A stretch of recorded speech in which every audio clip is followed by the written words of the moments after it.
everybody, and welcome back to Reaper Pro Tips with me, your host, Anne, and disembodied hands, Quindy, Justin, John, and Kiki with a bone that she persists in dropping on the floor. Kiki, you gonna come up say hi? You gonna come up say hi? What? She's like, I only want you to play with my bone. Nope. She just picked up her bone and walked away. She's like, but I only wanted to show them my bone, Mom. Pick it up. Well, come on.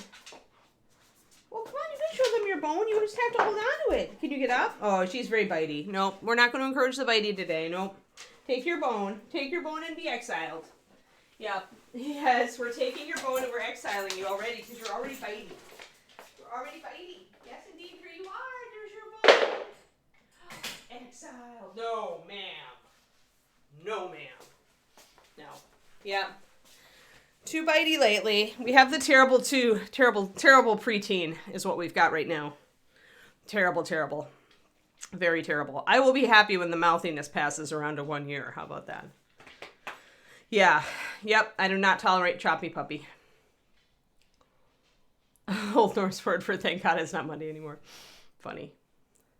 Kiki's just like, ever since David, like, she has always like been very reactive to changes in her environment. So like David left and she wouldn't eat for a day, and you know, she was a bit rough through the whole time until the last like day and a half, and then she was fine. And then David just came home, and then she's over the top and, you know, crazy, but she's always bitier. Like those of you who have tuned into my Saturday stream, you know that she doesn't bite. Like when she gets up and like, you know, and gets in the camera, like she's much better behaved in the afternoon. She just is way over the top in the morning.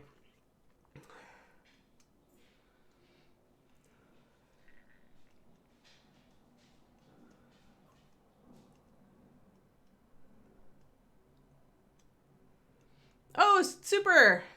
Yeah, well that might help you twist it on. I mean, check and make sure like the voltage is right, I guess. But other than that, you probably can find that online. I bet if you Google that, you'd find how people are like trying to get around that limited O2 concentrator factor. I bet there are people who have bootstrapped a way to deal with it.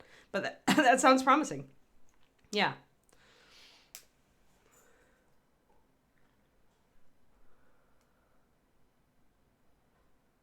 Oh, interesting.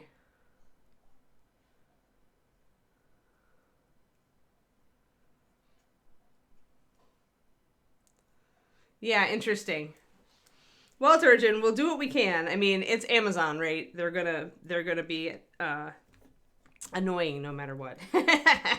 However, I'll take sucker in the fact that at least people are posting reviews. It's just that Amazon hasn't caught up to that yet. So maybe I have more reviews than I think. Yeah, that's the silver lining part of all this, right? Although I have to say that so we've dropped into the abyss as far as the ebook goes, but my print sales are still pretty strong, all things considered. Like we're still in the top 40K on in print. So like when you drop below like 100,000 rank in the Kindle store, it's like 100,000 rank is like one copy a day. You know, you're selling, and below that is less than one copy a day. They just don't tell you how bad it gets. But yeah, so the Kindle book is like way, but it never was the popular one, right? Like everybody bought print, so yeah.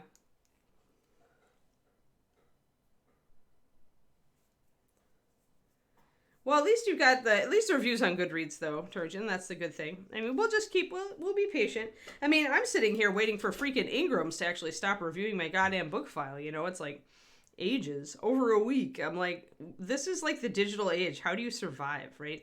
They survive because they've got all those traditional publishers still publishing their books through them, and their indie business is an afterthought, right? So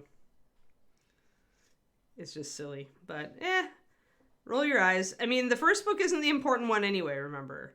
And actually, you know, I'm reading a book by Seth Godin, and I'm normally not, like, I've never really read one of his books before, but the man must be super high, like, in significance and achiever and focus. That's all I can say. Like, he's got to be, like, those are his personality traits. But One story he did tell actually resonated with me in this book. I'm reading it on audiobook. But he told the story of like Google when it started out, which is, funny because here I am in Silicon Valley. But, and I'm going to start just making sure I've got all the mold lines off this hat before we do the green work, by the way. But he said that when Google launched, it didn't get a lot of attention. But the founders were like, this is good because when it launched, it had problems. And every time we iterate on it, we make it better. So this is one of the founders of Google, original founders of Google, who was talking. And he's like, so our attitude was always that if the longer people didn't see us, the better the product would be by the time they did find us. And that resonates with me a lot because it's like, it's the same thing I feel. Like if they don't discover me for a year, I'm going to have maybe 2 more books out. And so then they're going to be able to like read the whole first story and like, and then they'll be able to read the next book as well, hopefully, So I'm not in a hurry. I think the mistake a lot of people, self-published people do is they go in and they expect to have big results right away. And I never have been in that mindset. Like I'm not that naive, but I'm not in a hurry. I'm really in this for the long haul. I really enjoy writing and I'm not going to stop. So I'm not doing that. Yeah. What I could have looked up a lot of blog reviewers and tried to submit my book to them. But I wanted to get the first book out, get 10 reviews on it, and just get the second book ready, and then essentially launch the second book and offer the reviewers like free copies of both books, and essentially have them review whichever one they wanted to, or just talk about the series. And that's, and there's people who say that, the book bloggers are a good resource, and people who say it really didn't do a lot for their book, And that's the same with all of the other promotional tactics, like the email list stuff. The one thing I am going to do is to submit to that competition, the Reader's Choice Awards. I'm going to submit my first book there. But those won't happen until the fall when second book is about to release. So if I do win anything, if I do medal, then that'll be great because book 2 is about to come out, right? But yeah, and that's the thing is, but with the first book, you really, I really was like, I already spent over 10 years working on the dang thing, right? I'm not going to spend a ton of time trying to push a first book that's the first in a series with no other books out. That just seems like not the thing to focus on. The thing to focus on is writing, is finishing the editing on and rewrite on book 2 so that I can get it into some real editor hands and some beta reader hands, right? And get feedback and then have time to implement changes. So I was never expecting, honestly, the book has done better than I expected just right out the gate. I had no expectations. The paperback version is still selling like 6 or 7 copies a day, I think. So that's actually very good, especially like for an unknown author. So I'm hoping that sales level, and the way that, I don't know if you guys know this, but the way the Amazon algorithm works is the longer you have consistent sales, the more it kind of inertia cements your book in at a given rank. And so the more days we have with consistent sales on the print book, the higher it's going to stay in the Amazon store rankings, essentially. Oh no, kitty catastrophes. I don't think so, Turgeon, because people are like, I don't know, maybe they're observing. But a lot of people haven't even finished reading the book. Some people haven't even gotten their copy yet, right? So it could be that they're investigating to make sure that there's no personal connection between us. But a lot of you guys, I don't think I've even got friended on Facebook. And I didn't intentionally do that. Like some of you I do, I'm sure.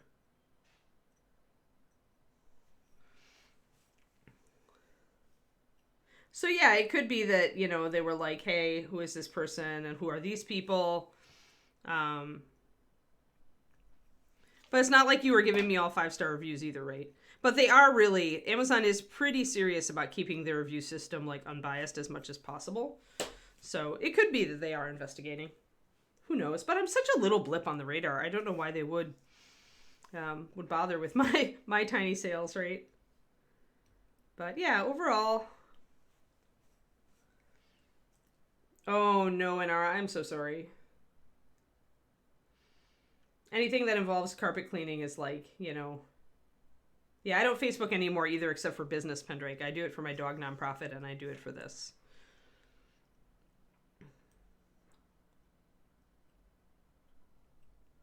Like, I've got an Facebook author page. I'll post on it about once a week. Once a week on Thursdays. Thursday's my social media day.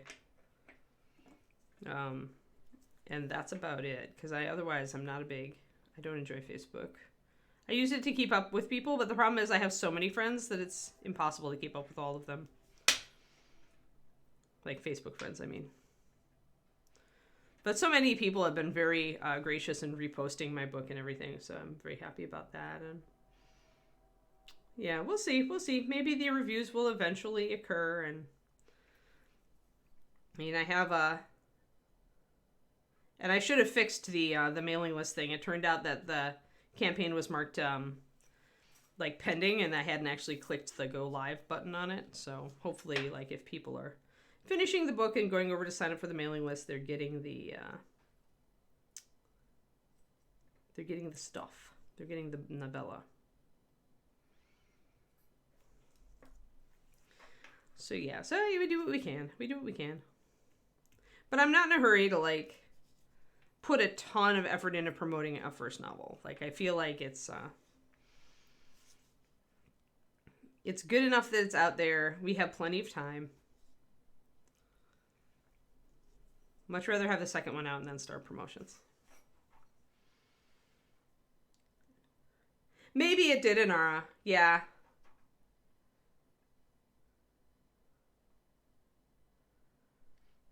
Yeah, it is possible that it triggered a bot and that now it's sitting in review, right? While they look.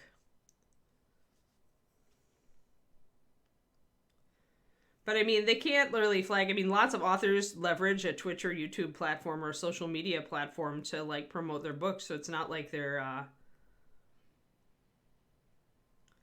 going to bar you from that, right? It's kind of the point, right? They want you to be on their social media platforms promoting your work.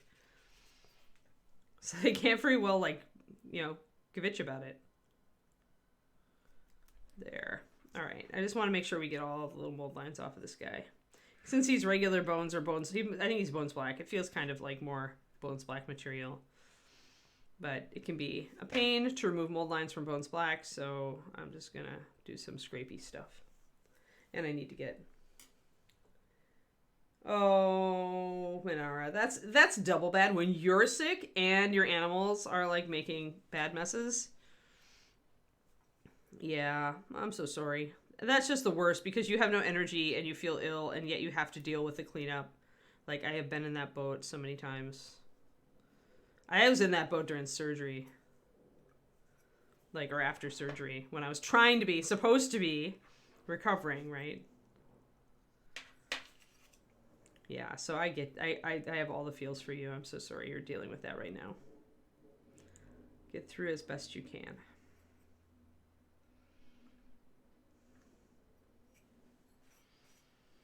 Hey, Carrie Michael, thank you for the resub. The reprime sub, 32 months. 4 more months and I have to sing. Okay, Bones 5 Mouslings are listed, so yeah. These are the fun size ones. I assume it's the same. It feels like Bones Black, Regular Bones feels more rubbery and Bones Black feels just a little bit more brittle when you're cleaning mold lines off. It's hard to describe. I mean, they're the right color for black, but these days I'm never sure if that's like real, like a real measurement.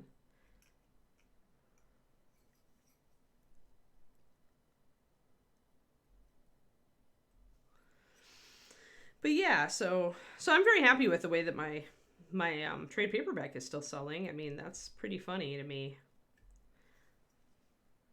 It really does make me wonder if authors that just release on ebook are just leaving money on the table.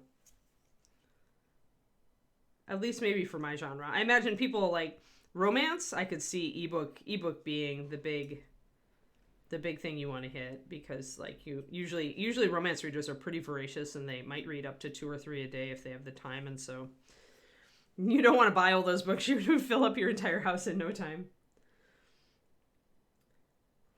Slalom, I'm just really much scraping with real lightly with a knife. You can scrape with the backside of a knife or with a GW mold line remover. It's the same kind of tool. So you can just scrape like you see there to take off mold lines. Often I use my knife unless I've got, just because there's a lot of little nooks and crannies here. And I'll just kind of scrape. My knife blade is not the sharpest on purpose. I tend to use knife blades until they're a little bit dull. And I find they make better mold line scrapers at that point. So I have used one of the little nail grinder tools on Bones Black, but it tends to leave little burrs, so you may have to go in with a finer file afterwards. But files in general on Bones Black are kind of, I find the knife is my best tool, but I've also been using a knife to clean models for decades, literally decades, and so I know it's not for everybody. But I can use a real light pressure, just use a real light pressure to kind of scrape. And then you got to get those little burrs out, so sometimes you have to come at it from the opposite direction. There we go. So you see this little mold line on the butt of the gun, but I would not use files like as my first reach for it.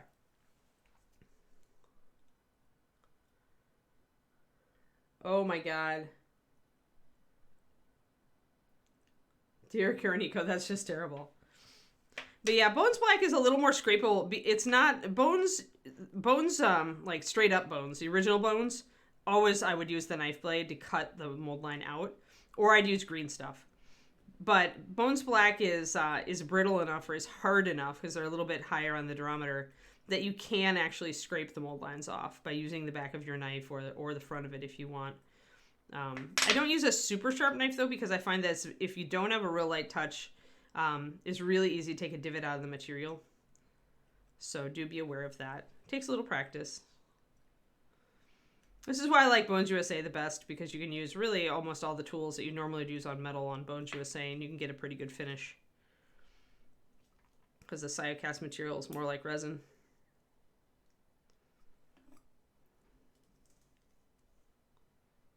But yeah, just getting little bits and going back and forth. Trying to get those little bits out. But yeah, the black, honestly, Bones Black material is not my favorite to clean. There we go. All right. Yeah, Bones USA definitely my favorite material to clean these days.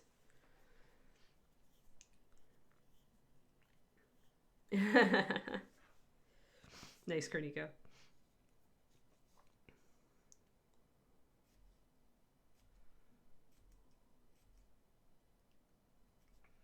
But yeah, my focus now is to get book 2,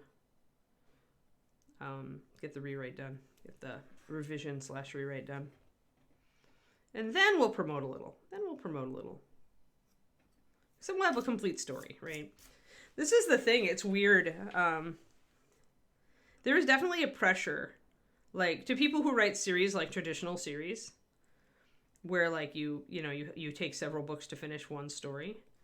Like, I can feel a little bit of that pressure, and all I have is a few people who want me to, hurry up and get book 2 done. Like, I can't imagine being somebody like, like George R.R. Martin,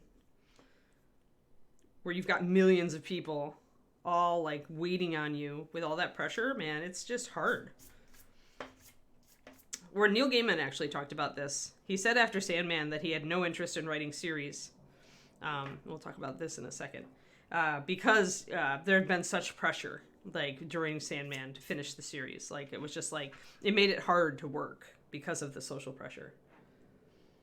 It's just it's a normal old, it's actually it's a normal generic handle, but it's a medical scalpel. We use these at Reaper Slalom to cut molds, and so I just got in the habit of using this. The knife blade just pops out and you put in a new one.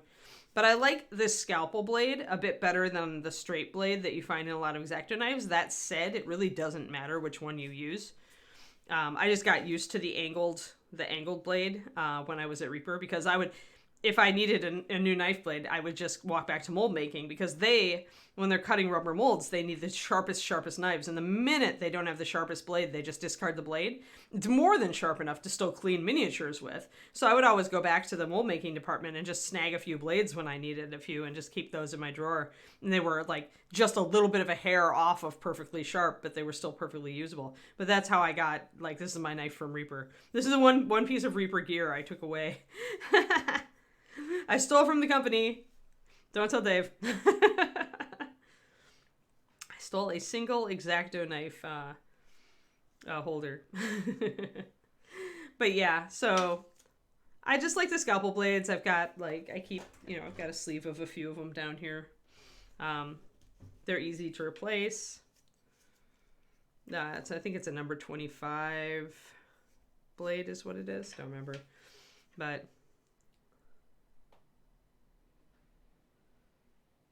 oh, yeah, divots. Yeah, then, I mean, I hate to say it, but you might move away from using Bones Black then. Like, if the divots are a real problem, just focus on painting Bones USA, metal, other plastics that are a little easier to clean, Turgeon. Because when you get to a certain point, I don't have my nail grinder in here, but you can get one of those boutique like nail grinding kits that beauticians use when they're doing fingernails, and anything harder than bones, they work pretty well on. They work a dream on resin. They work wonderfully on metal. You get like little grinder bits, and you just swap them in and out as you use them. And it's a really low pressure, so you really, unless you like really press, you're not going to divot the model. So if anything, it takes a little longer to clean it because you don't have a lot of pressure, but it's got an auto stop feature where if you press hard, it'll stop. Because obviously when you're doing nails, you have to be careful not to hurt the person, right? When you're trying to polish the nail or clean up a cuticle or whatever. So that I might just move away from the stuff that is really hard for you if you've got that kind of stuff, that kind of damage stuff going on.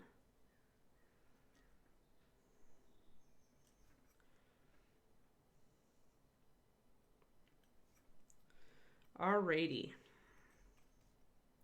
So I've just shaved off some of this. Now we've got this big divot in the back of the blade, and I can't tell if it's supposed to be a dent or not. Maybe it is. It looks a little weird, probably because when they scaled up the Mousling, it just it didn't look, it looks really exaggerated now. And that's a problem with taking sometimes you'll find this if you especially if you 3D print stuff, if you get a file and you print it really big, much larger than it's meant to be done, the details will get hyper exaggerated and seem really clunky. And so that can be annoying.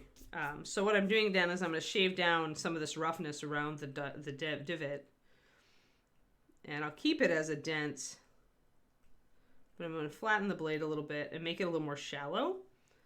And I'm just scraping with my knife blade to do that. You can see me taking up the little tiny shavings. And I'm using this to just strike a really, really light pressure.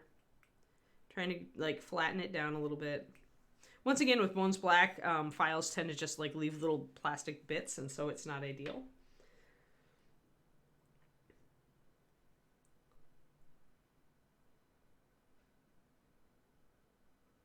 Oh, Nara, that's so annoying. And exhausting, right, when you're sick. It's just exasperating when you're feeling healthy, but it's exhausting when you're sick, when you just don't need that one more thing to worry about, where you really just want to curl up on the couch with a book and hot chocolate, or in bed.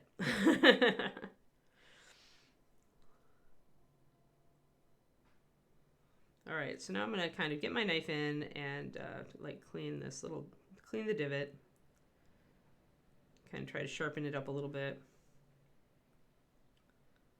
So I'm going to warn you guys today too. I'm warning you too, Quindy. It's a very windy day today, and we are getting some rain. So if the internet is rocky, I would think it's my local connection.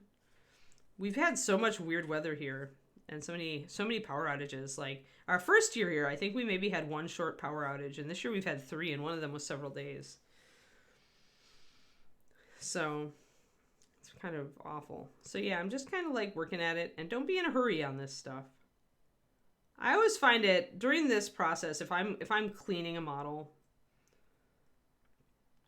for myself, right, and not on stream like talking to you guys and answering questions, what I'm usually doing during this time is I'm just thinking about what kind of colors I want to do, right?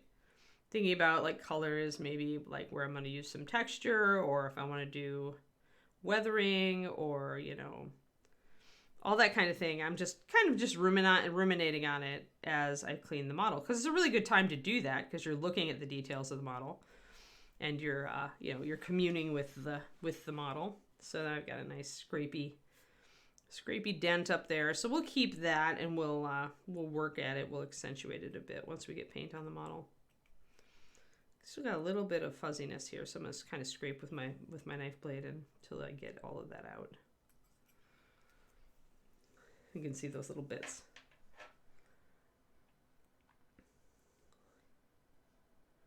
I'm not going to prime at all, Slalom.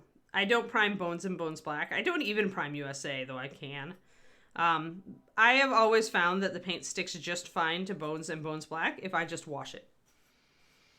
So I essentially put the Bones models into a plastic mixing bowl with really hot water and like not boiling or anything, but significantly hot water and dish soap, a little bit of dish soap. And I just slosh them around and kind of rub at them. And some people use an old toothbrush to kind of scrub them. And then I rinse them really well, and I let them dry on a paper towel overnight or a dish towel. And they are fine. Like, I can paint on this, and the paint will stick. That's kind of Bones. Like, Ed discovered that worked early on. And he was thrilled because it meant that they could just send packages of, because originally, I don't know if you guys, some of you knew it, but originally the reason Reaper did Bones was because there were paint intakes at Gen Con and we needed to supply hundreds of models. And doing that in metal was just like a ton of money. So Ed looked into China and shooting Bones in the PVC or shooting models in the PVC because it was going to be, after the initial mold cost, it was actually much cheaper. And when they came in, when the first lot came in, because we were already doing stuff with the pre-paints, the pre-painted Legendary Encounters. So he got some of those shot just unpainted. And when they came in, he thought they looked so good. And then we did a bunch of tests on them. Like, we ran them over with a car and we dropped them from high elevation in the warehouse. And then we painted them to see if the paint would stick without primer or what would happen, all this kind of things. And that's how Bones was born. Like, Ed just really thought they were a great fit for the RPG market, for a bunch of DMs especially, who just needed to buy a bunch of models and needed it to be cheap. So it let us do that, and then we decided, at that point he decided he wanted to go more into it, but the cost of setting up the molds was so high that he was like, well, let's just do a Kickstarter. And that was when the first Bones Kickstarter went to $3.4 million. Yes.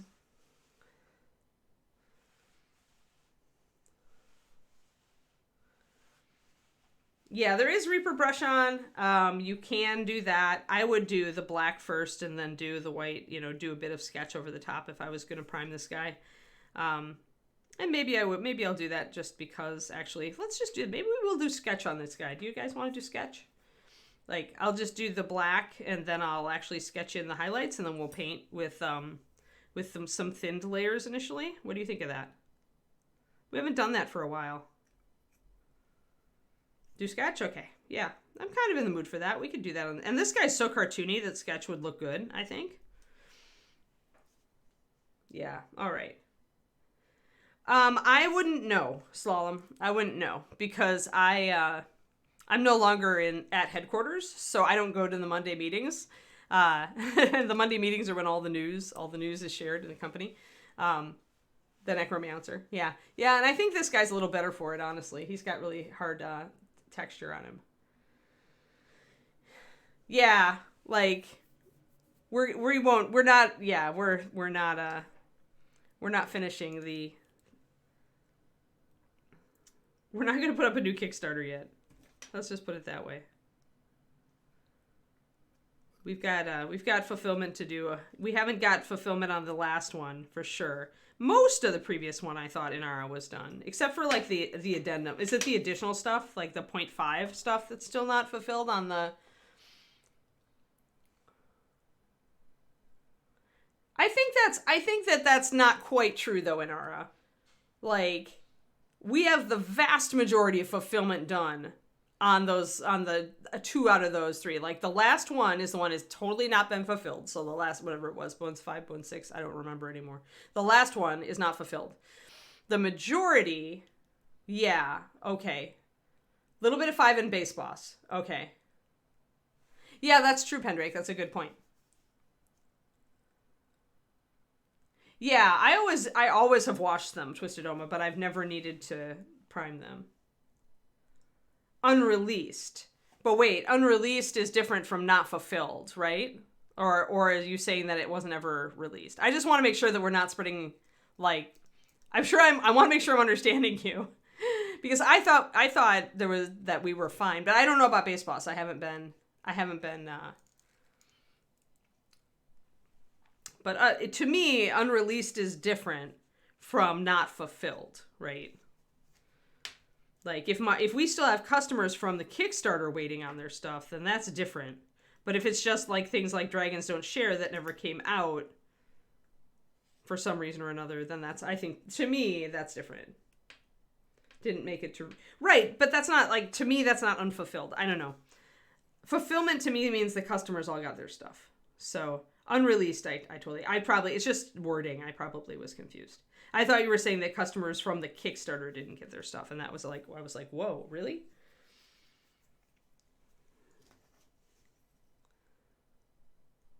All right, let's shave down this edge, and we're gonna get to it. Let's get the green stuff out. Remember, we're gonna sculpt the hat here. So I think what I'm gonna do is actually I'm gonna fit him onto his base, make sure that he fits on his base, his cute little Mousling base. Grr, he says. Yeah, I'm gonna glue him down. Yeah, that's what I think, Quindy, is releasing to retail not quite the same thing as Kickstarter fulfillment. Because I thought Reaper had a pretty hard line that until they had been, until things had been fulfilled to the 99.999 mark, they didn't launch a new Kickstarter. But I've been out of the loop for 3 years, so, it could be that I was just misinformed. But I wanted to make sure I had the right information, or that I was understanding what you were saying. All right, I'm going to just glue this guy down while I work on his hat. So he is glued down to his, I use Zap-A-Gap Medium CA to glue him down to his little base.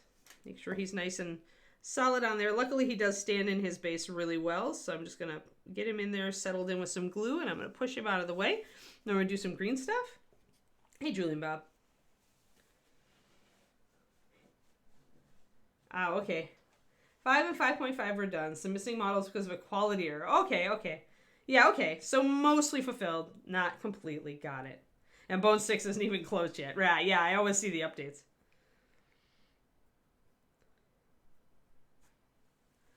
The Kickstarter's purpose was to, enable us to produce models for release, in a way that covered our overhead and made it possible for us to do plastic. Yeah. It's true.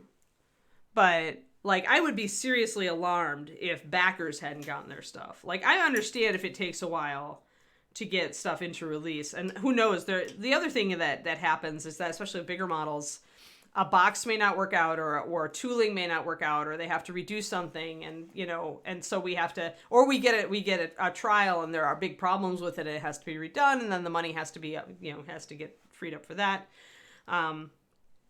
There's all sorts of stuff can go wrong. So, okay, now I understand. I was like, what do you mean we haven't fulfilled?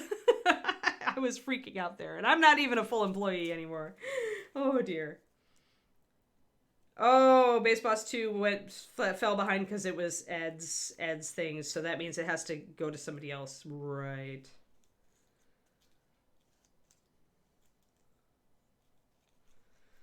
Yeah. I don't really watch the Base Boss stuff because I've got lots of bases as it is, so. All right, so let's get our green going on here, and we want about an equal amount of yellow and blue. Or pour a little bit. Actually, no, we need a little bit more yellow. Just a little bit. Because we want to smooth that into the hat. And so we want a little bit more yellow because if you don't have that little bit more yellow, it gets really hard to spread the green thin enough to make it blend in to the surface. So yeah, okay.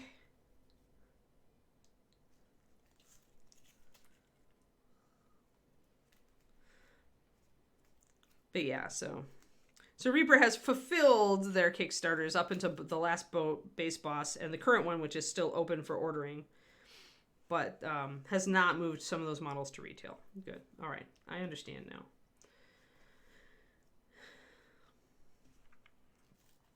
I understand.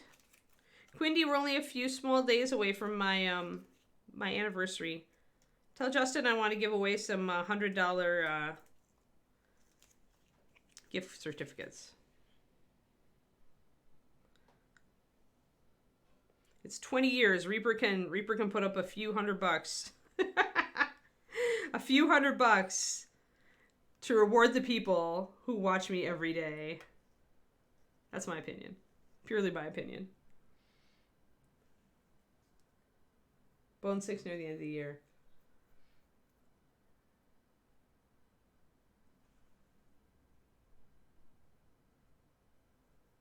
Oh yeah, less info is sometimes better. You fussed at him yesterday, fuss again. Yeah, be specific. Tell him Ann just wants some $100 gift codes. It would be cool if we could get 5 and give away one like every 15 minutes or so. But I'll settle for 3. I'll grouse a little bit and ask where my gold watch is. So I'm just adding little incremental blobs just to kind of like eyeball this here. I'm going to put my last little yellow blob down. I'm going to roll this into a ball. If you roll them both into balls, you can get an idea of what your proportions are before you start mushing them together.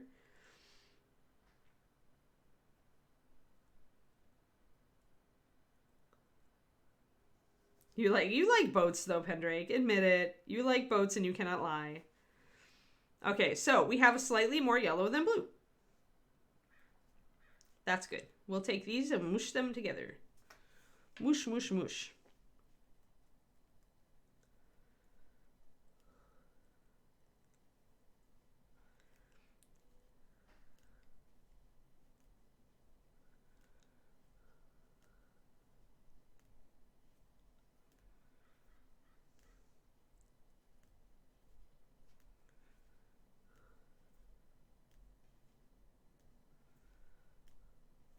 Yeah, and we're just like folding it together. We can still see streaks, so we have to keep mixing.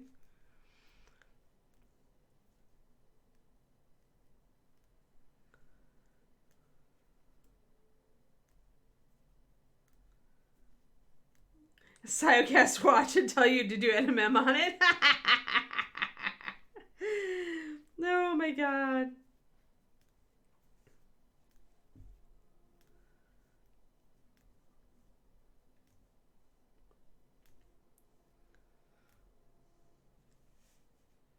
There we go. So that's pretty uniform there. Pretty uniform. Oh, we might have a little bit. I'm going to do just a couple more passes. Now, once you mix up your green, you have about a half an hour to kind of work with it. Maybe a little bit more. It depends on the temperature. If the temperature in your ambient environment is really cool, then you might have a little bit longer. But the green will change as you work with it. So if you want to blend it into areas, you really need to do that quickly. Whereas doing like a sharp edge or a detail that you want to stick around, you want to wait a little bit. So, but it's very gooey and very stretchy right now. Stretchy, gooey, gooey, stretchy. I just keep it on my plastic because it's going to be easy to pop off of there even as it's sticky. So my goal here is to put down an area around each ear that I can blend into the hat, but have kind of a raised little ragged edge around the ear itself. So I need my sculpting tools. My favorite is sculpting tools. I'm going to get out Julie's sculpting tools that she made and gave to David to bring to me. So, because we've got tiny spoons, tiny spoon. We've got bigger spoon and tiny spoon. We're going to need bigger spoon. So bigger spoon. And then we've got We've got my old tiny spoon that Jean made. So bigger spoon, tiny spoon, and we have giant spoon. So there's tiny spoon. We love tiny spoon. And then bigger spoon. I'm a big fan of bigger spoon. I like the pointed tip on bigger spoon. Bigger spoon's right here. We might need these little grippy ones, so we'll keep those out. We need our roller. So this is our clay shaper taper point, extra firm, size 0. That's going to be our blending tool after we get it kind of tamped down. And then the metal tool, the one like metal dental tool I like to use. You made it, Agent Marvel. Hey, Agent Marvel, thank you for the recommend on that Seaside Cafe cozy series. I read the first book and really enjoyed it. So I'm working on my book again, so I can't read any science fiction or fantasy. So I have to read cozies. So yeah, thanks for the recommend. It was fun. It's fun. Yeah. It's the kind of thing, you know, like, and Hershey's author's a pretty good writer, like, honestly. Yeah, I liked it. I mean, it's very cozy. So, you know, you're meant to like the characters and they have a lot of good going on in them. But, you know, I like that sometimes. There's enough bad stuff in the universe. So, all right, I'm going to use giant spoon to kind of tamp this down.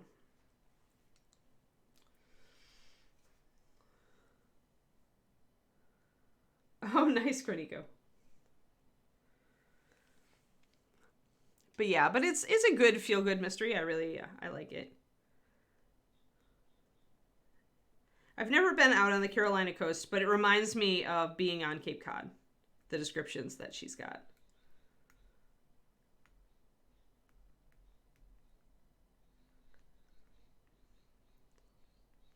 So we're going to just kind of make a little ridge around here.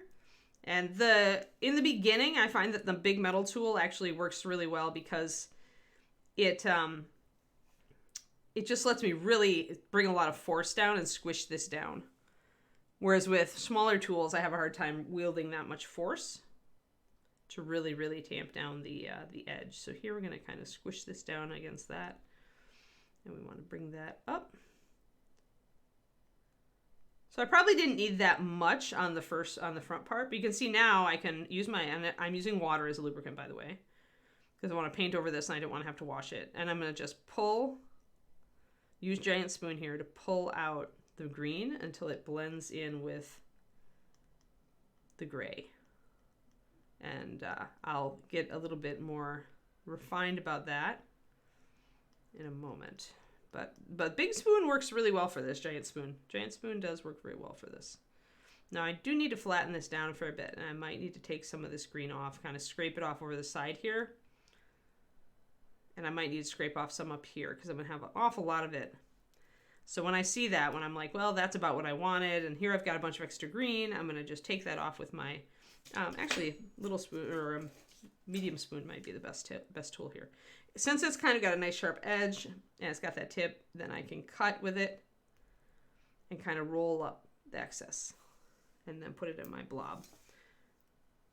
Green likes to stick to itself more than it likes to stick to a lot of other stuff, so I'm going to go back to giant spoon and flatten out that edge I made. Oh, it's Seaside Cafe, I think, is a cozy mystery series. Seaside Cafe cozy mystery series. Agent Marvel recommended it because she was enjoying it.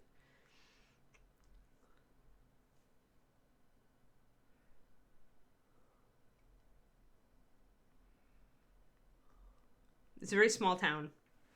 Small town America. Southern.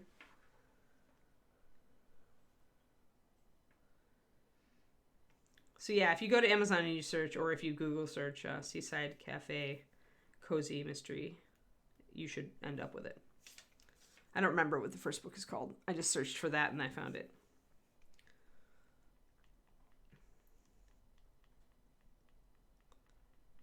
Alrighty. So just again, using a lot of water. You can see how much water is on there. That's so my tool doesn't stick to the green. And then we can just pull it out really, really thin. And then once I've got it around there, I want to grab my smaller, medium spoon, small spoon, bigger spoon. I have to really get, like, I've got tiny spoon and giant spoon, and this spoon needs a name. So what I can do is take this extra green and just kind of make it part of the fur here on the ear. blend it in that way.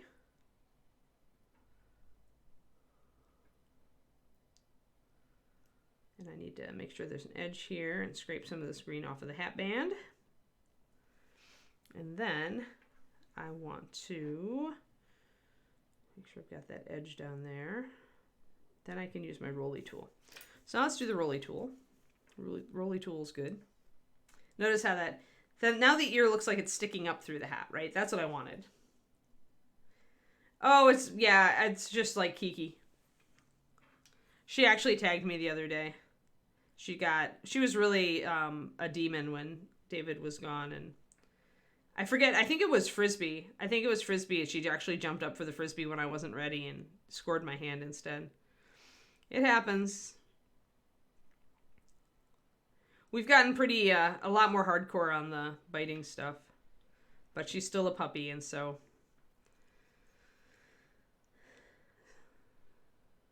seems like a lot of people were saying that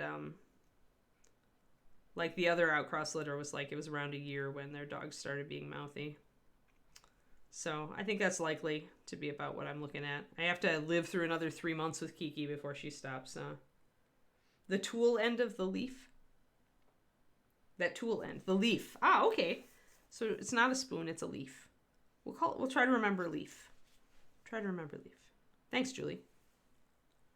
Yes, because it's like I do have 3 sizes of spoon, just like the 3 bears, but so I love this because you can see, like, as I roll it, look at how smoothly that's blending in. So you're putting pressure on it and then you're rolling it. I discovered this a while ago, and it's just as long as your green is fresh, needs to be pretty fresh. As long as your green is fresh, it makes a very, very smooth. And you definitely want the extra firm, because if you try a less firm tool with these clay shapers, because they do make softer ones, but it won't press down as well, and so you won't get as nice of a roll. Because it does depend on, just like I'm using that big spoon to put pressure on the green, it does depend on you being able to put enough pressure on the green to roll it out. And this is, of course, best on big flat surfaces like we have here. So, but I can roll and get that nice and blended in. Well, you don't have to, Richard, but it helps if you're trying to describe to somebody what kind of tool you're using.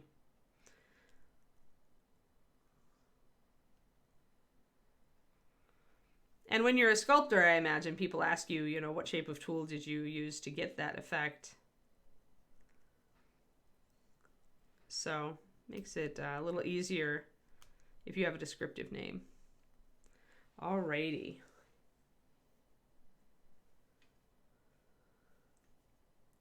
Yeah, metal will work. Like, I've made pretty good transitions with Tiny Spoon here, but you need to be, like, it takes a while, right? Because you're kind of, at that point, you're like scraping it out, and then you're kind of like just scraping it even thinner, and then you're just kind of burnishing it almost. Tyler.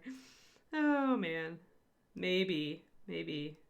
So now I'm going to do little bits of detailing here. Ragged edge. I want a ragged edge here. So I'm going to pop a bunch of little abrasions and breaks into my green. It's still really soft. So I probably want to wait a little longer on this side before I actually pull up these edges and try to make them sharper. Because it's really gooey still, because it's actually pretty cool in my house today. It's not very warm. So the green is not setting up very quickly. What I can do with Tiny Spoon is I can get some water on it and make sure that parts of my green aren't sticking to the ear there, so I have that indent. So I've got a nice ragged edge coming up there, but I think I need to wait a little longer if I want to make that edge a little firmer. Yeah, because see how goopy it is? Like when I press on it, it really indents and the whole edge moves. So the longer you wait, the more your tool mark will stay in and the less it'll affect everything around it. 2 p.m. meeting. Oh no. Sorry, Crowley. Yes, when teaching you have to call the ends something on the double-ended tools. The other end is the hockey stick. Yeah, I totally could see that. That makes sense. I would know instantly that this was the hockey stick. So we have the leaf, and the hockey stick.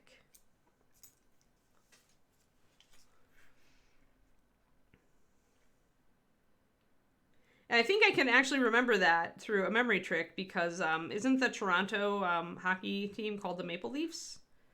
So I can think about hockey and leaf together, and it makes sense in my head.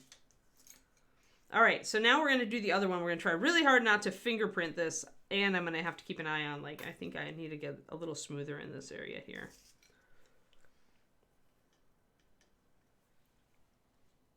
Oh, thanks, EJO. Thanks for the bits. Thanks for the cheer. I so seldom see bits on stream that I'm just like, wait, what is that? Oh, yeah. Oh, yeah. There we go. So just wanted to come in and roll this a little bit more. Again, you want to roll it out while it's nice and thin and fresh. So the minute it starts to set up, the potential for getting a smooth transition is pretty much gone. You're going to get a little edge no matter what you do. So yeah, gotta get this polished early. The only thing, if you do find out that you do have a little bit of a transition left and you haven't gotten it as smooth as you wanted, you can use a little fresh screen to try to disguise that, but then that's even more work, right? So you really want to make it work the first time. Okay, we're going to let this sit and try not to fingerprint it. Ha ha ha ha, fingers crossed. But yeah. So we're going to do the other side now so we can make sure that the ear looks, because this is how it started, right? The ear's just kind of like sitting there on the cat and the hat. I want the ear to be coming up through the hat. So we'll get the rest of our green here and hope that it's still going to be soft enough to do a nice, and I'm just pulling it out real gentle to make the snaky shape I need. Using my fingernail to cut it off. So we have that. It's just like when you were a little kid playing with clay and you made worms. It's absolutely the same skill. Little did you know this would actually be useful in the far distant future. In fact, more useful than your math classes. See? All of the teachers told us that math would be useful down the road, and for most of us, it's not. And instead, art class, which they all told us was useless down the road, ends up being useful. I'm just saying. Just saying. Yay, go art. All right, so we're poking this into the area we want it in. Don't have to be precise. Obviously, I still have a gap up here, but I can fix that. Again, I'm going to be holding a hat around the edges, trying not to fingerprint my fresh green. Ideally, you would do these in 2 steps. Ideally, you would finish this one, let it set, finish up your ragged edge, and then come back to do the other one when you know you're not going to fingerprint this. But because I am on a stream, I have some limitations, so we're going to do it that way. I only ever use geometry in pool. The understanding of angles. Angles and spin. That's probably physics. All right, so again, we're going to take a lot of water and we're going to pull out.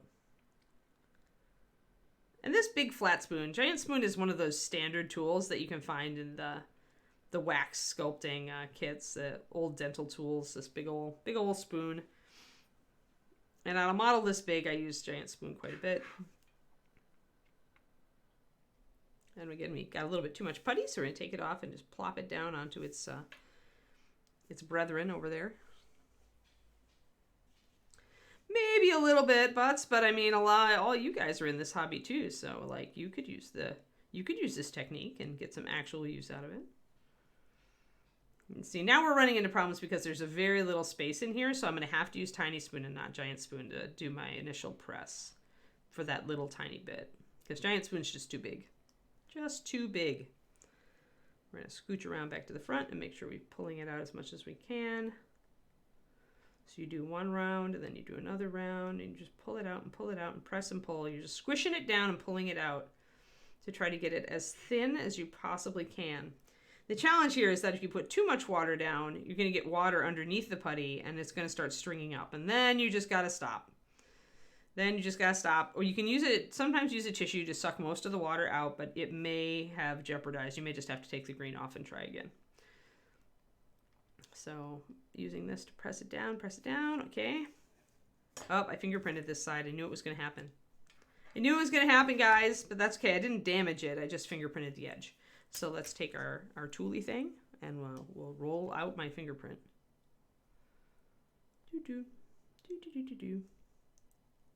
But that's okay because we've done most of the pressure work over here, and that's the danger. That's the danger part because you're trying to get a really firm grip on the rest of the hat. And so that is the part where you're most likely to accidentally fingerprint the other side because you're trying to get a grip on it. So rolly, rolly, rolly until the fingers go away. Little micro rollies. Yeah, I do tend to use a ton of water. Especially once the green is stuck down. I see no downside in using a lot of water. Like, my tools never stick if I use a lot of water. Let's see if I can roll this in just with this tool. It might not be, no, it's not quite hard enough. So let's use tiny spoon. I'm going to get some water on tiny spoon. Well, unless you get fulfilled by math, you know, some people do. But then they've probably made math a career in that case, like David. David loves math and puzzles, and that's why he made algorithms his career.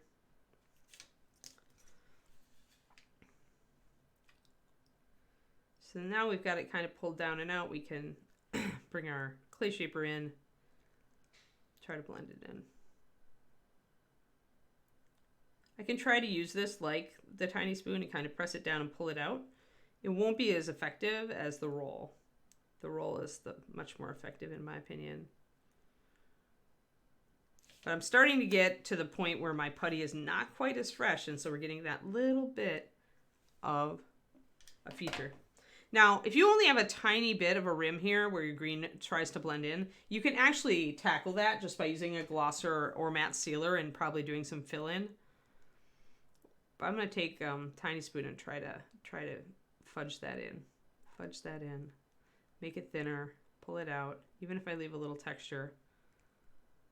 Because then I can come back with Rolly tool and try to get rid of that texture. It's going to be close. It's going to be pretty decent.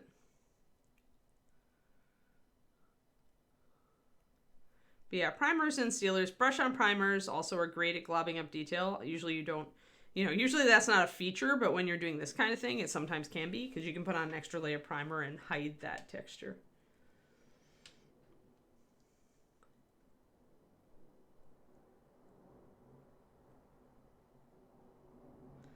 These, the black-tipped clay shapers, you should be able to find them on Amazon.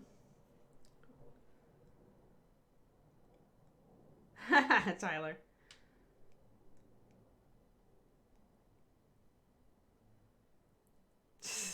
That's funny, Tyler.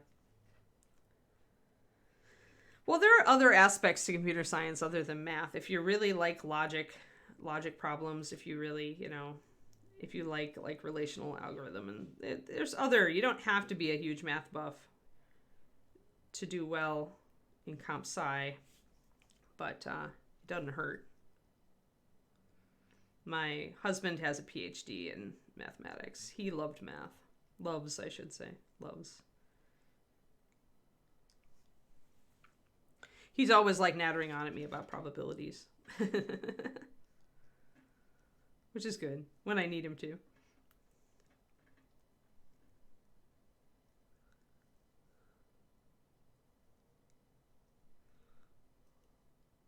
So we're just rolling it out on the other side now, trying to get that edge to blend in before we lose the plasticity of our green stuff.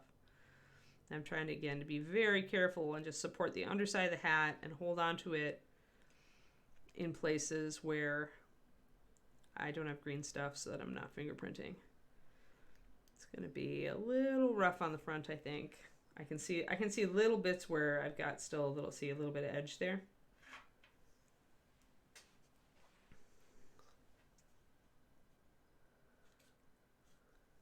Man, I thought about becoming a lawyer, but I think I would have gotten so frustrated with bureaucracy. I would have been a lawyer for all of 2 days and been done.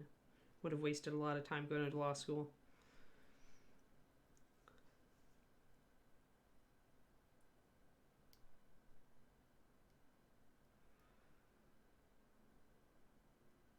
I'm too set on right and wrong.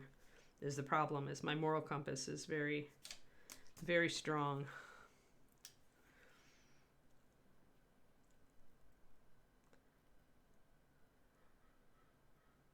I would have had to be a lawyer like David's dad, who's very who does a lot of like pro bono work. Just that, you know, for where he sees injustice. But he took a long time to make money at his job too. Uh-oh, I have a hair. Okay, so now we've got this mostly tamped down. There's still areas. You can see that little edge there. So I'll try to pull that out real quick with a tiny spoon. And then we can do the texture on the interior. So this kind of conversion, as you can see, is actually a pretty simple one. And it lets you practice a couple of core techniques, like smoothing and then a little bit of texture work. So this kind of work is like, I think how you can cut your teeth on green. It's probably one of the better exercises, doing something like this, where you're just trying to add a little bit of a texture and you're smoothing it in. So it's good practice. It's good practice.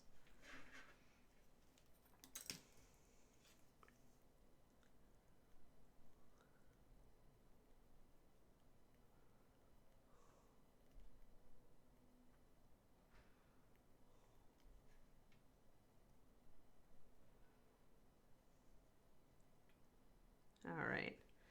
And then this side, I feel like I've still got a little bit here that's not blended in. Need to get a tiny spoon for that.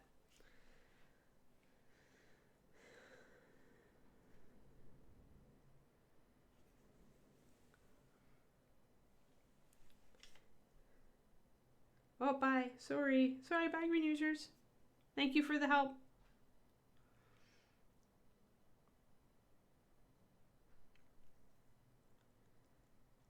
So some of my green is definitely starting to set up. I might need to scrape it off rather than blend it in.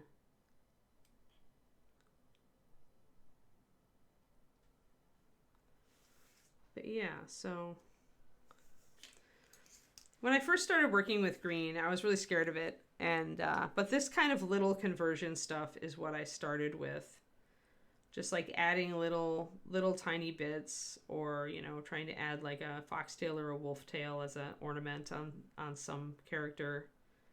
The hard part now is to avoid fingerprinting. Really hard to avoid fingerprinting.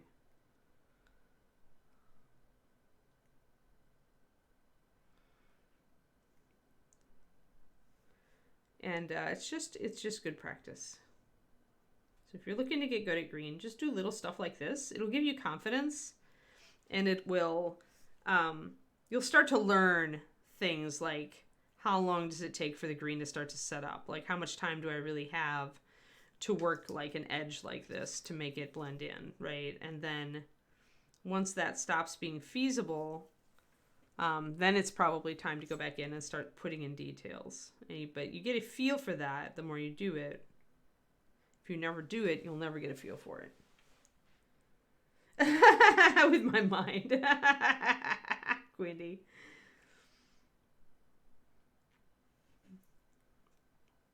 All right, so now we're going to use our tiny spoon to make little ragged edges like we did on this one. I have to figure out where I'm going to hold this. I'll hold it back here. Yeah, I have to like just anchor my hand and then like be firm about keeping it there, Quindy.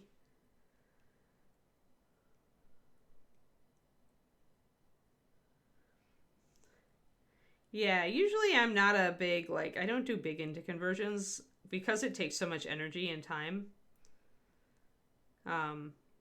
But every once in a while, a mini will tell me that it wants to be a little different. I tend to like the subtle conversions that just make the miniature like a little bit more like cooler, realistic.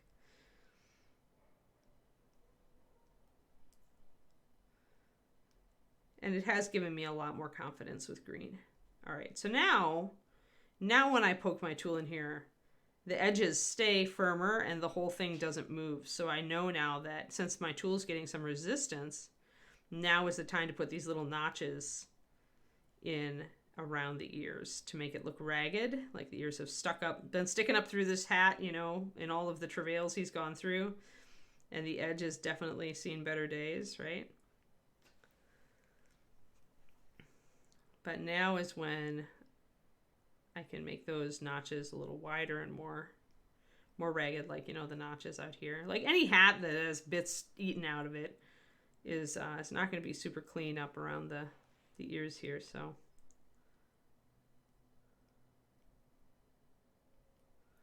And you can also grab the edge and pull it up a little bit away from the ear if you want it to stick up a little more.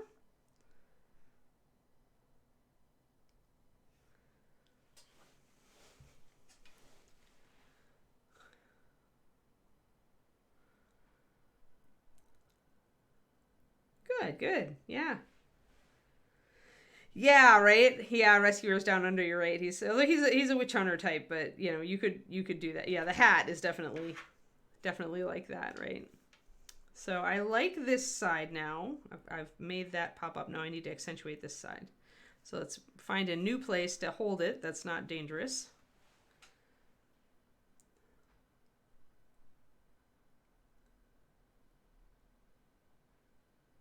Yeah, you're going to have to convert that one, Tyler.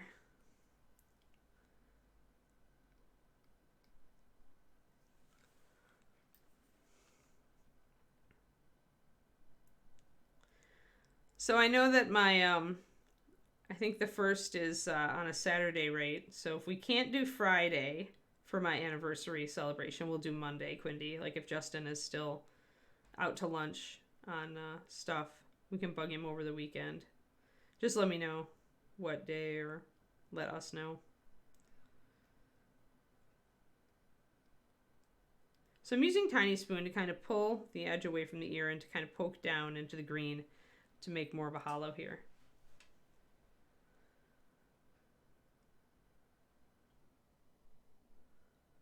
Yes, Fassa, I can text him too. He texted me about my book because he was like super excited about it. So I've got a recent Justin text. I can find him on my phone and say, hey dude, we need to do this. So now what we're getting is like the little edge here where it's kind of poofed up. And I can take Tiny Spoon and try to kind of smooth that in a little bit. Since we're not trying to smooth green into plastic, but green into green, as long as we have time, see, I made that poof go away.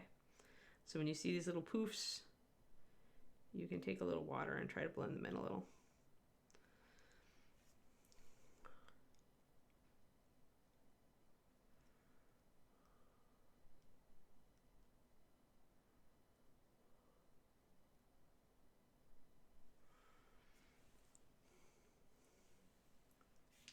Hello, Roger. Yeah, there is a Reaper squirrel. I know there is. Pretty small, too. Problem on 28 mil is that even a small squirrel is usually pretty big when you hold it up on a character's shoulder.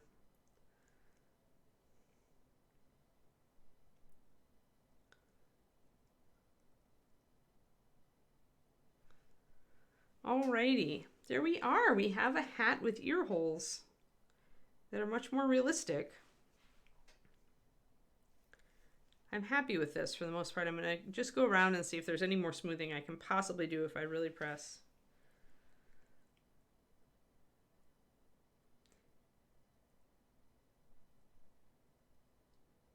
Yes, multiple fussings. Yes, I would like to give away some $100 gift certs. I would like 5, but I'll settle for 3. Because everybody can use gift certificates.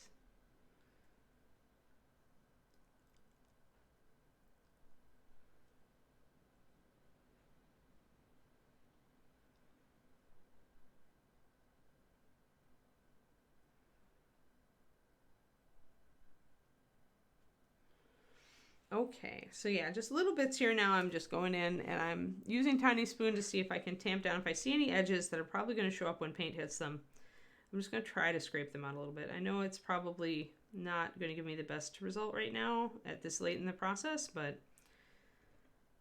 Oh, and I see a ridge there. If I do see a ridge in the green stuff, chances are like that one right there, chances are I can smooth that out. Like I say, smoothing green into green, you have a little longer of a window than you do. Then that's probably just that I was using in different pressure as I was rolling. If you vary your pressure too much when you're rolling, you can get that kind of ripple in the green.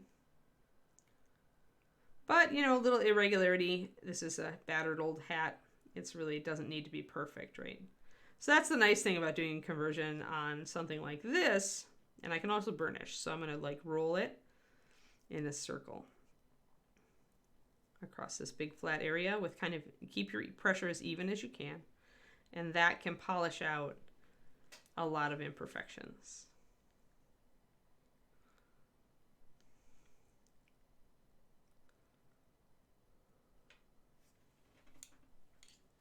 I think we got rid of that ripple. That's good.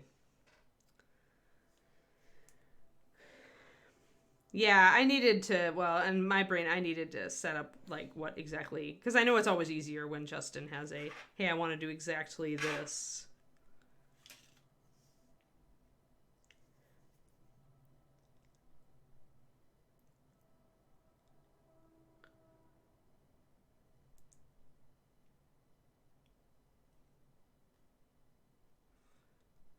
So a little bit more smooths just to make sure.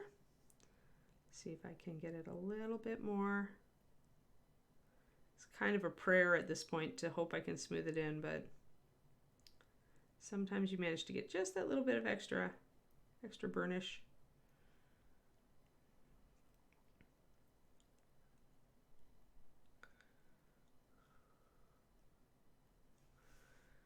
There, that looks pretty good. When I look at that in the camera, like I'm not seeing much texture at all.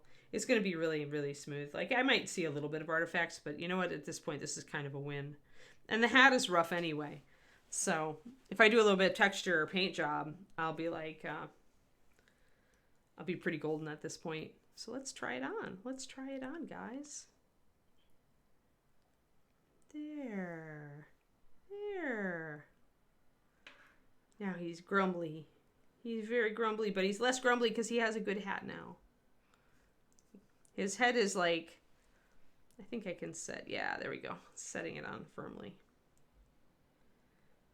Yay! So yeah, once we, I'll paint him black and we'll do sketch. And we're going to end up leaving a lot of area, like you can see that Harvey shadow there. I carved back the brim a bit because I wanted at least the cheekbones to kind of show up. But yeah, when I look at him, like his eyes are a lot in shadow. But you can see that there's a little bit of reflected light that's glinting in them. And you can use that to pick up, you know, you can pick up that a little bit, even though it's in shadow. So that'll make his eyes kind of flare underneath the hat there. That'll be fun. I almost want a cigar. I almost want a cigar in the corner of the mouth. If he had a cigar in his mouth, then you could do a tiny glow effect up here. He's a menacing squeaker, yep.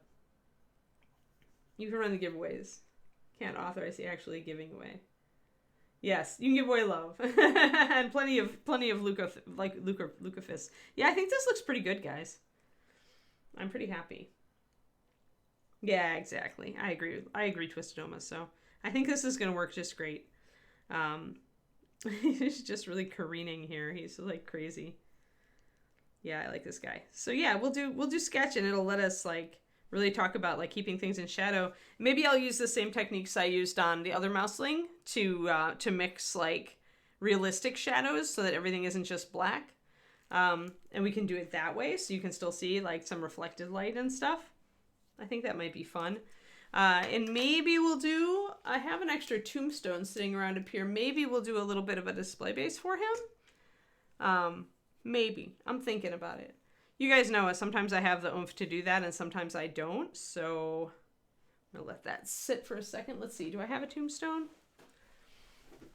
It's a tombstone I had from when we were doing the Necromancer and it didn't quite make it into the cut. But I have a tombstone. And it's the right scale for him, honestly, I think. So I don't know. Maybe. He's a Mousling. Do we have to sculpt pants on him? Do you want me to sculpt pants on him? He's the pantsless Avenger. He is cool. He is cool. Yes. He's got a long coat. He's like a flasher. I don't know. Oh, yeah. Don't point that out to Twitch. Oh, my gosh. Oh, my gosh. Yeah, yeah. Dear me. He's wearing pants, but they look like boots. They're hair pants. Hair pants, yes. Oh, lordy, you guys. You're funny. All right, we have 10 minutes left, and we are kind of like sitting here. I guess I should look at him close to see if there's any other green work that I want to do. But I think he's pretty good, all things considered.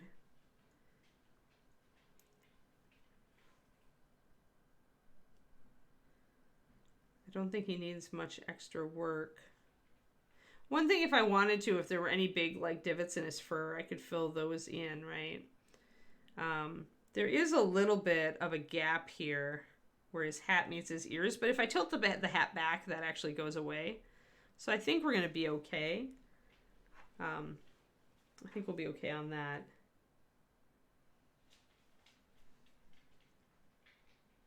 Yeah, you guys too. You have a good day too, church, and hopefully Amazon eventually decides that you are not suspicious, and I get my review right. But at least actually having told me that, Turgeon, at least I have a rationale now for why my book isn't getting more reviews. Is like I assumed the people are just taking their time. Like either they weren't going to find time to read it right away or whatever. But maybe it's that Amazon is like, oh no, is this brand new book shouldn't be getting this many reviews. Let's make sure these people aren't, paid advertising or something. Yeah, But hey, if it showed up on Goodreads, it's good. It's good. Yeah, I figured it takes a while, right? Well, apparently Turgeon's review is taking a while. So if you write a review on my book and it just doesn't pop up right away, just sit on it. We don't know if Amazon is maybe like if a bot caught it because I'm a brand new author and getting a bunch of reviews because you guys are being awesome, and it's just investigating to make sure it's just not all family, right? It's not family members because you never want to do that. So Amazon doesn't like links in the reviews. That's good to know. I don't think I've ever written a review with a link in it, but yeah, they don't like any of that. Amazon wants you to stay in their little world and not go outside of it, so links might take you away. You can't unsee the lack of pants. You'll just have to deal with it. Yes. It's just a teddy bear. It's a teddy bear in a long coat. Okay, Turgeon. Oh, you're that person who reviews everything you've bought the last 6 months all at once. That's funny, Agent Marvel. Yep. That's what I said. He's wearing hair pants from the 70s. Or is that the 60s? I never remember what hair pants were from. But yeah, so I was working on the hat. Sorry for those who didn't know that. Crows. Yeah, I wanted to have his ears actually poking up out of the hat, and so instead of just intersecting with the cloth, so I made little ragged edges to go around his ears. So I'm much happier with it. I think he's going to be a fun little paint. He's big and exaggerated, but it'll actually sketch style should work really well on him. So, and because he's over big for his original sculpt scale, we should be able to even put some extra texture on him. So it could be fun. We could really weather him up, actually. I think that's probably the way to go, is to like maybe give him a blue coat, but then weather the heck out of it, out of the edge and everything, and fade it out. Because since his hat is nicked and his sword is nicked and his gun actually looks like it shouldn't even fire, making him like all beat up and weathered would probably be the right way to do it. It's a shame we don't have a Mousling skeleton. Oh, wait, we do. Well, we got Chibi skeleton. I could get the skeleton monster Chibi line. Bonesylvanian. That would be fitting, right? Except that I think his pose is really passive, the skeleton bones opinion.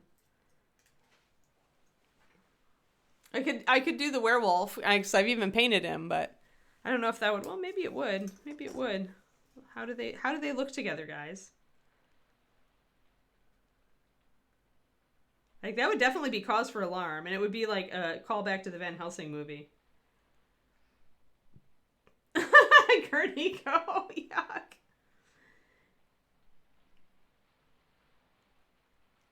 Oh, maybe Turgeon. I don't know. Yeah, just shorten it up and you know, do whatever you can.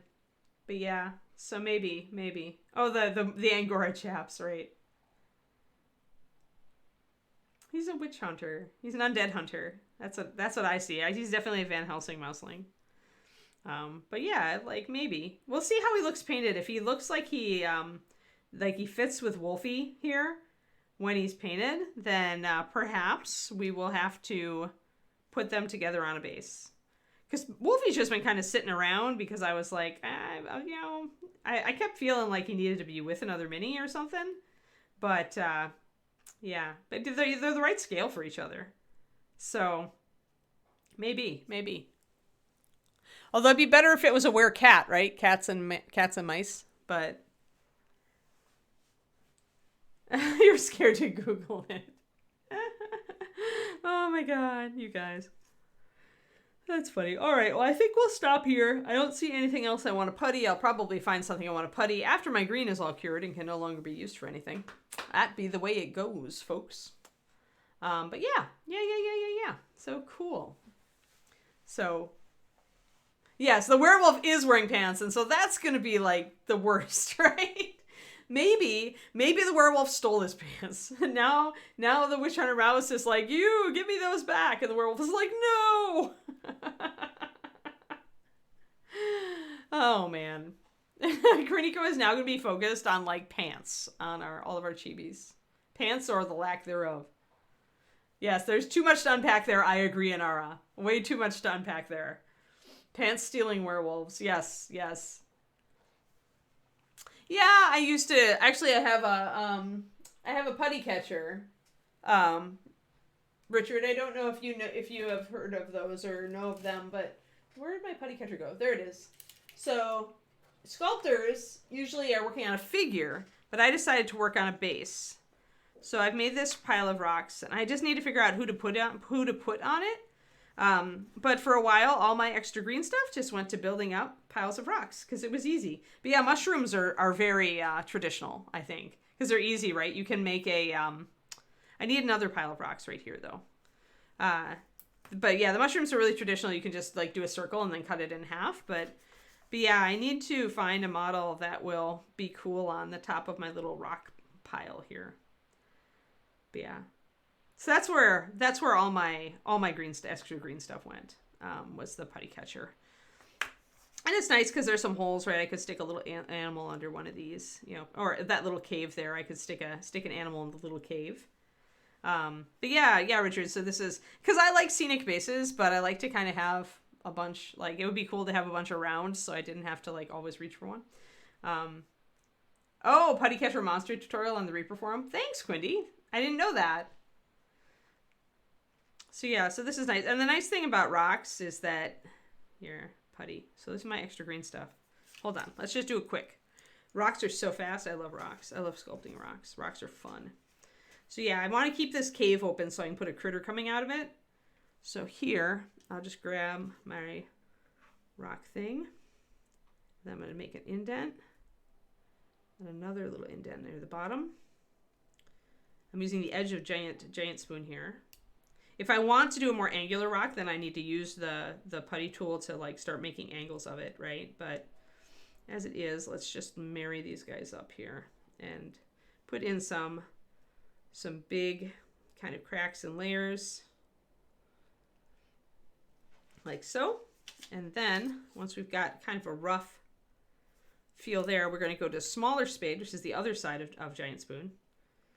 I'm going to make sure that these are kind of like flattened out and not like right up necessarily against those. And maybe I'll make that part of the same stone. And then you can use the flat of this to make angles on your rocks. They're not all roundy. You can also do like a crack. Since the putty that you're using for your putty catcher is usually like really set up, it's actually pretty easy to do little cracks and features and to set up angles and little tiny details, little flaky rock bits. And then you just kind of pat this in. Oops, there we go. Kind of bringing up that edge. And now this is a nice little space to put a tuft of grass. So, so yeah, think about like little areas that you can be like, okay, that's a good tuft of grass spot. That's a good little animal hiding out in the cave spot. Or a place you can put a bone pile, right? So, yeah, and there we go. And now that took all of a couple minutes, and you've got yourself another pile of rocks. And I'm going to just squish this a little bit, squish that a little bit, make a little bit more detail here. I press down with the flat of the blade a lot to just make irregular surfaces on top of the rock. I like sedimentary rocks, so there we go. There, and now we have another rock pile. And then I'll just keep building it out. Like if I want to like do more cracked rock instead of just this irregular surface, broccoli, not quite broccoli surface, I can do that. A lot of this I figured I would put like sand or gravel or grass over, so it doesn't need to be super smooth. It needs to be just a little bit irregular to make it look like real groundwork. But yeah, I can do more. I can make another slab of rock here. I probably need this one to be a little bit more like angular because it's a little too rounded to look like rock. It's more like igneous rock. So maybe I need to like put more of a flat jutting area in here and make this come up off of this rock. I think that would probably help a lot. But yeah, so that's the putty catcher. One of these days I really need to find something to stand on it. And once I find something that looks good on it, then I'll change it. I'll add to it to make areas to bulk up where that model can stand on top of it. That's the goal. Oh, thanks, Quindy. Yeah. Okay, cool. Putty catcher tutorial. Yes. Oh, yes. I'm so sorry, Inara. I hope the kitty feels better. I hope you feel better. I hope everything gets cleaned up and you can relax and just sit back with a drink. A drink and a good book. That's my wish for you. I hope it all works out. All right, everybody. Well, thank you very much. Tomorrow. Oh, we're almost to painting a new model again, aren't we? We are. Oh, we're back on Dude Burgermeister. We were working on his indigo last time, and I really ended up liking it. So it's going to probably be leather, or I feel like his hair needs some work. So we probably will do leather. Maybe we'll do a little more gold. But I need to do his boots, and I need to do the stick here, and I may turn around and make the stick more black. I'm feeling like maybe it's just too brown to be next to these other brown things, so the stick may turn to ebony. But yes. So that's where we are tomorrow. So come on back, folks, to see the evolving paint job on Mr. Burgermeister, who's getting perilously close to done. But hopefully he holds out for another week or two while I get all these other models we've just started underway. Because we're definitely starting a lot of new models this week because we're going to start Kathy Wapple again, too. Alrighty. Thank you, everybody, for tuning in. And I hope you have an excellent Tuesday. Quinn, did you see my message? I need to take Thursday off. Sorry, I forgot to tell you guys this yesterday. Stuff has come up on Thursday the 30th, and I had to reschedule a dentist appointment. So we're going to be not here for the 30th. I had to call off that morning because it's the only other fill-in appointment I could get. So just so y'all know, and I'll try to remember to announce that again tomorrow so that everybody's prepared. It was just a last-minute reschedule, and they needed me to flex. So, but I still need my dentist appointment. So, yes. Thank you, everybody. Okay, good. Thanks, Quindy. Super awesome. All right. Oh, it's only a day. It's only for a day. All right. We'll talk to you later. Have fun, everybody. Bye.